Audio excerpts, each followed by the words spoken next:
تمام تعریفیں اس اللہ کے لیے ہیں جس کا یہ فرمان ہے، اور نماز قائم کیجیے، بے شک نماز بے حیائی اور برائی سے روکتی ہے،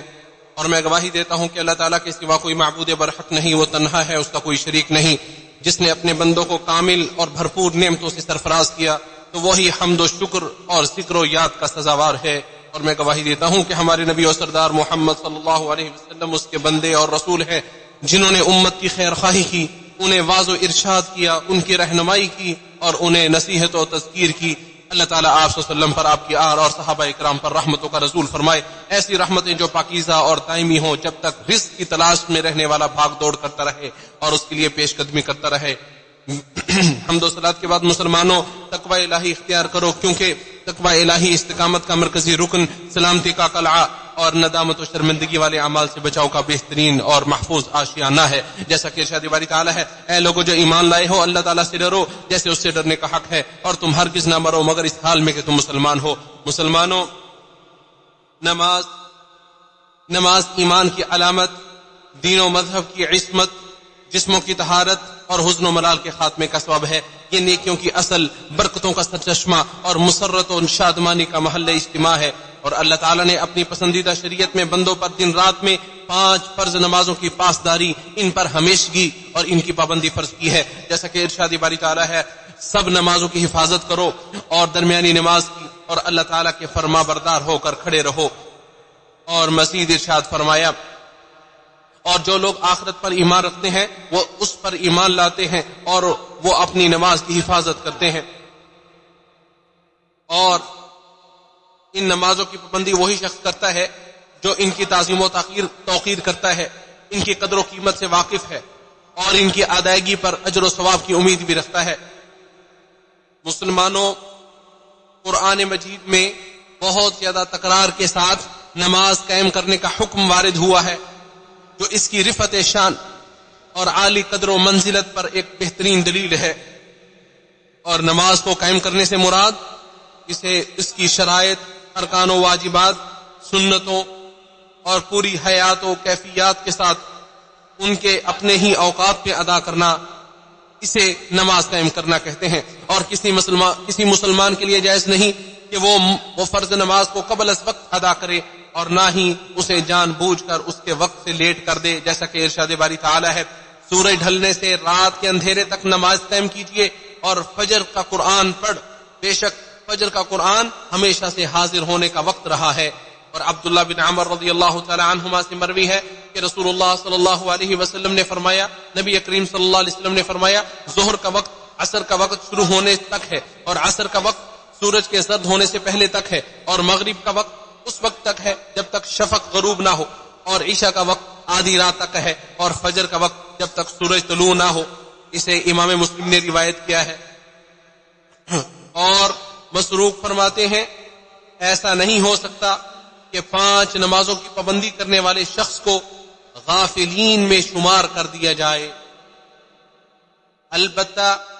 نمازوں میں کوتاہی کرنے والوں کے لیے ہلاکت و تباہی ہے، اور ان میں کوتاہی سے مراد انہیں ان نمازوں کو ان کے اوقات سے لیٹ کر دینا ہے۔ مسلمانوں، ایسے شخص کے لیے شدید انذار و تنبیہ، انتہائی سخت زجر و توبیخ، زبردست سرزنش اور وعید وارد ہوئی ہے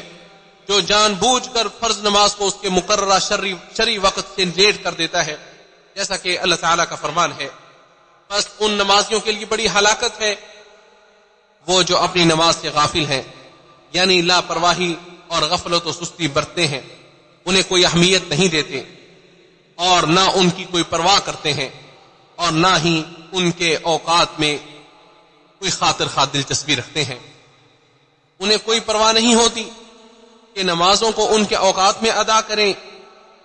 یا انہیں لیٹ کر کے ادا کریں۔ انہیں کوئی پرواہ نہیں ہوتی کہ نمازوں کو ان کے اوقات میں ادا کریں یا انہیں ان کے اوقات سے لیٹ کر کے ادا کریں، جیسا کہ مصعب بن سعد بن ابی وقاص کہتے ہیں، میں نے اپنے باپ سے کہا، اے پیارے ابا جان، اللہ تعالیٰ کے اس فرمان سے متعلق آپ کیا فرماتے ہیں؟ الذین هم عن صلاتهم ساہون، یعنی وہ لوگ جو اپنی نماز سے غافل ہیں. ہم میں سے کون ہے جو نہ بھولتا ہو اور کون ہے جو اپنے نفس سے باتیں نہ کرتا ہو؟ تو انہوں نے کہا اس کا یہ مطلب نہیں بلکہ اس سے مراد تو نماز کے وقت کو ضائع کرنا ہے کہ وہ لہو و لعب میں اس قدر مگن رہتا ہے یہاں تک کہ نماز کا وقت ہی نکل جاتا ہے. اے وہ شخص جو نماز چھوڑنے میں مشغول ہے، گناہوں میں منہمک ہے اور خیر و بھلائی سے دور ہے. اے وہ شخص جو صرف کبھی کبھار مسجدوں کی طرف جاتا ہے اور نماز کی ادائیگی میں لاپرواہی برتتا ہے، توبہ کر لے قبل اس کے کہ وقت نکل جائے. غلطیوں اور نافرمانیوں سے باز آ جا. قبر میں دفن ہونے سے پہلے اپنے اعمال کی تلافی کر لے. اپنے پروردگار کی طرف رجوع کر قبل اس کے کہ موت تیرے ذکر و اخبار اور نام و نشان کو مٹا دے اور ہلاکت کا پنجہ تیری ذات اور تیری باقیات کا صفایا کر دے. اور قبل اس کے کہ موت کی تیز آندھی تیرے خوبصورت باغ کو اجاڑ کر رکھ دے اور بربادی کا ہاتھ تیری ہری بری شاخ حیات کے گلوں کو مسل کر رکھ دے. اے اپنی نماز سے غافل انسان، تم کیسے امید رکھتے ہو کہ خوشیوں کے لباس میں ملبوس بڑے فخر و ناز سے زندگی بسر کرتے رہو گے جبکہ تم شب و روز کی اپنی نمازوں سے ہی غافل ہو؟ میناروں سے اذانوں کی صدائیں بلند ہوتی ہیں اور سورج کی شعائیں گھروں اور مکانات پر پڑتی ہیں، لیکن تمہارا حال آج بھی ویسا ہی ہے جیسا کل تھا. تم سورج کے طلوع ہونے کے بعد جا کر کہیں بیدار ہوتے ہو اور فجر کی نماز آتی ہے لیکن نیند اور راحت قلبی تمہیں اس سے غافل رکھتی ہے. پھر ظہر کی نماز آتی ہے لیکن دنیا کے دھندے اور کھانے پینے کی دلچسپیاں تمہیں اس سے روکتی ہیں. پھر عصر کی نماز آتی ہے لیکن تمہاری نفرت اور دوری تمہیں اس سے غافل رکھتی ہے. وقت بھی گزرتا جاتا ہے، نمازیں بھی بیت رہی ہیں، نمازیں بھی گزر رہی ہیں اور تمہاری بے توجہی اور ہٹ درمی برقرار رہتی ہے جبکہ تمہاری آخرت بھی قریب آ رہی ہے اور تمہارا وقت مقررہ بھی نزدیک آ رہا ہے. اے وہ شخص جو مسلسل نماز ترک کر رہا ہے، اے وہ شخص جو نماز کے لیے جب اسے پکارا جائے تو پیٹ پھیر لیتا ہے اور بھاگ جاتا ہے، اے وہ شخص جو نقصان دہ اعمال پر ڈٹا ہوا ہے، اے وہ شخص جو کھلے اور چھپے گناہوں کا مرتکب ہے، خدا را ذرا مجھے بتاؤ تو صحیح توبہ کے لیے کس دن کا انتظار کر رہے ہو اور اپنے پروردگار کی طرف واپس آنے کے لیے کس گھڑی کے منتظر ہو؟ اے غافل انسان، تم کس چیز کا انتظار کر رہے ہو؟ اے لاپرواہ انسان، کب عبرت حاصل کرو گے اور کب باز آؤ گے؟ اے گناہگار، اے گناہوں میں لت پت انسان، اپنے رب کی طرف لوٹو گے کب اور کب معافی مانگو گے؟ اے وہ شخص جسے نماز کے لیے بلایا جائے تو ناگواری ظاہر کرتا ہے، اے وہ شخص جو لوگوں کے مسجدوں کی طرف جانے کے وقت پیچھے رہ جاتا ہے، اے وہ شخص جو اذان سنتا ہے تو دیر کر دیتا ہے اور ٹال مٹول کر دیتا ہے. کیا تم عبرت حاصل نہیں کرتے اپنے ان ساتھیوں سے جو دنیا سے رخصت ہو چکے ہیں؟ تم کب باز آؤ گے؟ مسلمانوں، اپنے گھر والوں اور اولاد کا خیال کریں، انہیں بچائیں، واعظ و نصیحت کریں، ان کی رہنمائی کریں اور انہیں بر وقت فرائض ادا کرنے کا حکم دیں، نصیحت کریں اور انہیں نماز کے لیے بیدار کریں. جیسا کہ عبداللہ بن عمر بن عاص رضی اللہ تعالی عنہما سے روایت ہے کہ رسول اللہ صلی اللہ علیہ وسلم نے ارشاد فرمایا جب تمہاری اولاد 7 سال کی ہو جائے تو تم ان کو نماز پڑھنے کا حکم دو، اور جب وہ 10 سال کے ہو جائیں تو انہیں اس پر یعنی نماز نہ پڑھنے پر مارو اور ان کے سونے کے بستر بھی الگ الگ کر دو. سنن ابی داؤد میں یہ روایت موجود ہے. مسلمانوں، جس شخص کی فرض نمازیں بھول جانے کی وجہ سے یا نیند کی وجہ سے چھوٹ جائیں تو اس پر ان کی قضا واجب ہے. چنانچہ سویا ہوا شخص جب جاگے اور بھولا ہوا شخص جب اسے یاد آئے تو وہ انہیں ادا کر لے. انس رضی اللہ تعالیٰ عنہ سے روایت ہے کہ رسول اللہ صلی اللہ علیہ وسلم نے ارشاد فرمایا جو شخص کوئی نماز بھول جائے یا سوتا رہ جائے تو اس کا کفارہ یہ ہے جب یاد آئے تو اسے پڑھ لے، اس کے علاوہ اس کا کوئی کفارہ نہیں. اسے بخاری و مسلم نے روایت کیا ہے. اور قضا کی صورت میں سب سے پہلی چھوٹی ہوئی نماز کو ادا کرے اور اس طرح پھر ترتیب کے ساتھ نماز ادا کرے. مسلمانوں، جو شخص نماز پڑھتا ہے اور اس میں کوئی کمی واقع ہو جاتی ہے، اس میں کمی کر دیتا ہے، اسے مکمل ادا نہیں کر پاتا تو اس کی کمی کو نوافل، سنتوں اور نفلی نمازوں سے پورا کر دیا جائے گا. جیسا کہ ابو ہریرہ رضی اللہ تعالیٰ عنہ سے مروی ہے کہ انہوں نے رسول اللہ صلی اللہ علیہ وسلم کو یہ فرماتے ہوئے سنا کہ قیامت کے روز بندے سے سب سے پہلے اس کی نماز کا محاسبہ ہوگا اگر وہ ٹھیک رہی تو کامیاب ہو گیا، اگر وہ خراب نکلی تو وہ ناکام و نامراد رہا۔ اور اگر اس کی فرض نمازوں میں کوئی کمی ہوگی تو رب تعالیٰ فرشتوں سے فرمائے گا دیکھو میرے اس بندے کے پاس کوئی نفل نماز ہے، چنانچہ فرض نماز کی کمی کی تلافی اس کے نوافل سے کر دی جائے گی، پھر اسی انداز سے سارے اعمال کا محاسبہ ہوگا۔ اسے امام ابو داؤد نے اپنی سنن میں روایت کیا۔ لہٰذا اپنے رب کا قرب حاصل کرو، اپنی نماز کی کمی کو پورا کرو، فرض نمازوں کی کوتاہی کو پورا کرنے کے لیے نوافل زیادہ سے زیادہ پڑھا کرو۔ میں نے جو کہا آپ نے سے بات کیا، اللہ تعالیٰ سے میں مغفرت کا سوال کرتا ہوں، آپ سب بھی استغفار کرو، اور مغفرت طلب کرنے والوں کی کامیابی کے کیا ہی کہنے۔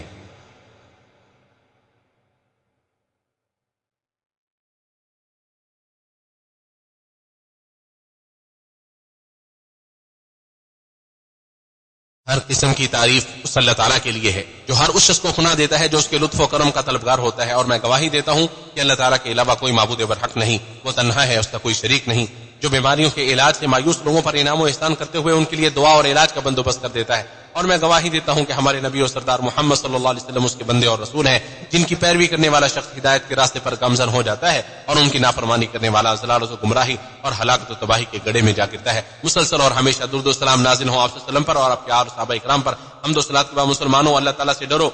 اے ایمان والو اللہ تعالیٰ سے ڈرو اور سچوں کے ساتھ ہو جاؤ۔ مسلمانوں تمہارے مال و اولاد، تمہارے لین دین، تجارت، خرید و فروخت، بازار، دکانیں تمہیں نماز کو بر وقت ادا کرنے سے ہرگز مشغول نہ کر دیں۔ ابن مسعود رضی اللہ تعالیٰ سے مروی ہے کہ انہوں نے بازار کے کچھ لوگوں کو دیکھا، جب اذان دی گئی وہ اپنے کاروبار چھوڑ کر نماز کے لیے اٹھ کھڑے ہوئے۔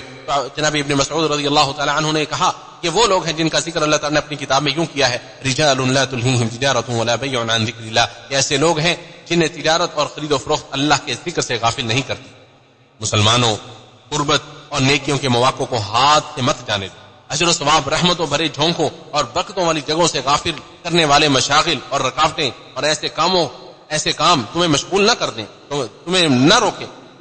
ابو ہریرہ رضی اللہ عنہ سے مروی ہے کہ نبی کریم صلی اللہ علیہ وسلم نے ارشاد فرمایا کہ جو شخص مسجد میں صبح و شام بار بار حاضری دیتا ہے تو اللہ تعالیٰ جنت میں اس کی مہمانی کا سامان کر دیتا ہے، وہ صبح و شام جب بھی مسجد میں جائے۔ اسے بخاری مسلم نے روایت کیا ہے، اور ابو ہریرہ رضی اللہ تعالیٰ عنہ سے ہی مروی ہے کہ رسول اللہ صلی اللہ علیہ وسلم نے ارشاد فرمایا جس شخص نے اپنے گھر میں وضو کیا پھر اللہ کے گھروں میں اس کے کسی گھر میں کی طرف چل کر گیا تاکہ اللہ تعالیٰ کے فرائض میں سے ایک فریضے کو ادا کرے تو اس کے دونوں قدم یہ کرتے ہیں، ان میں سے ایک گناہ مٹا دیتا ہے اور دوسرا درجہ بلند کر دیتا ہے۔ اسے مسلم نے روایت کیا۔ اور اسی طرح ابو ہریرہ رضی اللہ تعالیٰ عنہ سے ہی مروی ہے کہ رسول اللہ صلی اللہ علیہ وسلم نے ارشاد فرمایا کیا میں تمہیں ایسی چیز سے آگاہ نہ کروں جس کے ذریعے اللہ تعالیٰ گناہ مٹا دیتا ہے اور درجات بلند فرما دیتا ہے۔ صحابہ اکرام نے عرض کی اے اللہ کے رسول کیوں نہیں؟ آپ صلی اللہ علیہ وسلم نے فرمایا ناگواریوں کے باوجود اچھی طرح وضو کرنا، مساجد کی طرف زیادہ قدم چل کر جانا، ایک نماز کے بعد دوسری نماز کا انتظار کرنا، تو یہی رباط ہے، یعنی شیطان کے خلاف جنگ کرنے کی چھاونی ہے۔ اسے مسلم نے روایت کیا ہے۔ مسلمانوں اللہ تعالیٰ نے بے صبرا، جزا فضا کرنے والا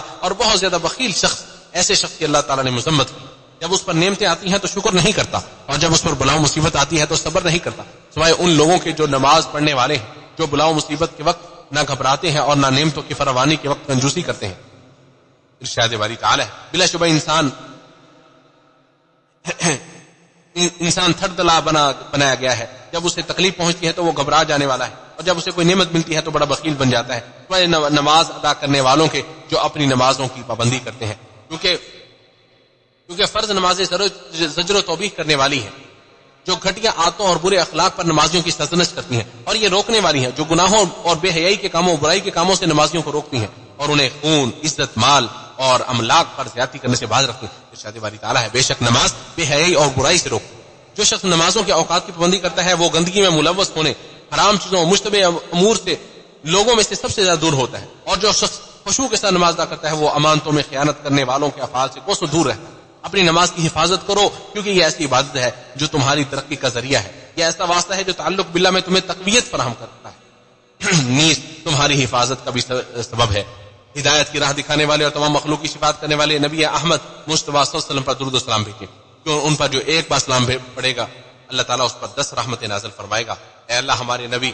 اور آقا محمد صلی اللہ علیہ وسلم پر درود و سلام نازل فرمائے۔ اے اللہ خلفائے راشدین، اونچی شان والے، بلند مرتبہ مقام والے، ہدایت یافتہ ابوبکر، عمر، عثمان و علی اور آپ کے تمام آل و اصحاب اور ان کے ساتھ ساتھ ہم سب سے بھی راضی ہو جا۔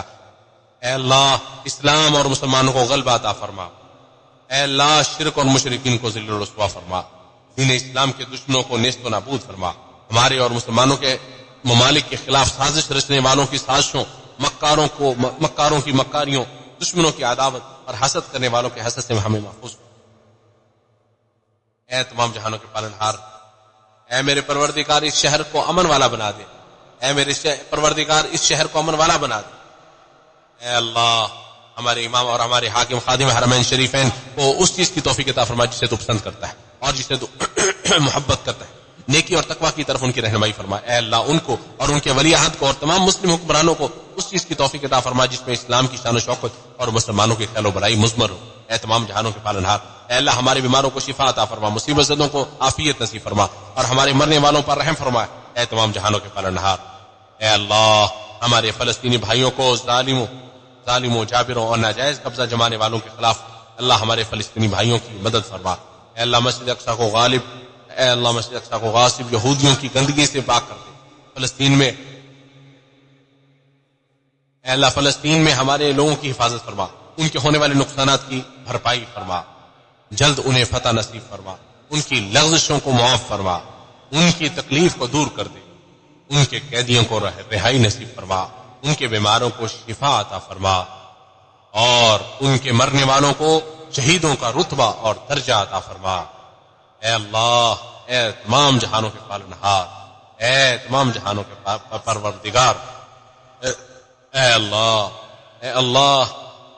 اے اللہ ہماری سعادت مندی، اے اللہ سعادت مندی کے ساتھ ہماری زندگیوں کا خاتمہ فرما، ہماری امنگوں اور تمناؤں کو بڑھا کر پورا فرما، ہمیں صبح و شام عافیت سے سرفراز فرما، جنت کو ہمارا آخری ٹھکانہ بنا دے۔ اے فضل و احسان کے ساتھ، اے اللہ اپنے فضل و احسان کے ساتھ ہمارے اعمال قبول فرما، یقیناً تو دعاؤں کو قبول کرنے والا ہے، خیر و برکات بہانے والا ہے۔ اے اللہ ہماری پکار کو سن لے، ہماری دعا کو قبول فرما، اے بہت زیادہ کرم کرنے والے، اے بہت عظیم اور رحم کرنے والے، اے پروردگار، اے ہمارے رب۔